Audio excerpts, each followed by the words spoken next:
Arizona State this season, from your view? Ouch. Is that enough?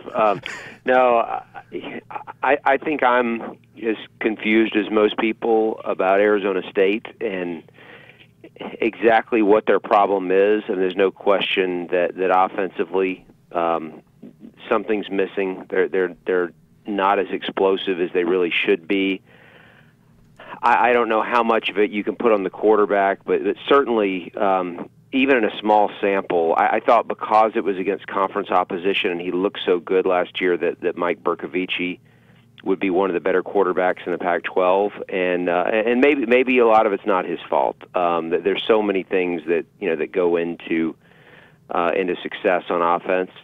I think there's no question they're missing Jalen Strong, but that's part of football. You've got to reload, and you got to be able to have the next guy up whenever a star player leaves. So that one's been kind of mind-boggling to me. Now, obviously, they did have the big win over UCLA, for whatever that's worth, and I think it shows that they can play well, that it is inside of them.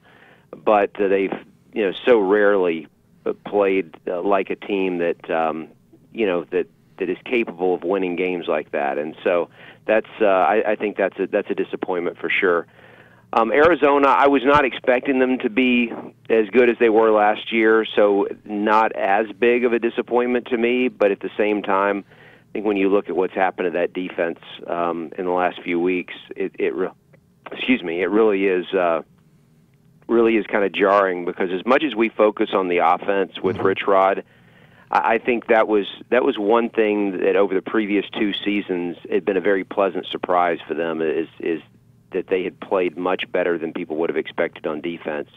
And I think it allowed them to improve as a team, and now the defense seems to be backsliding.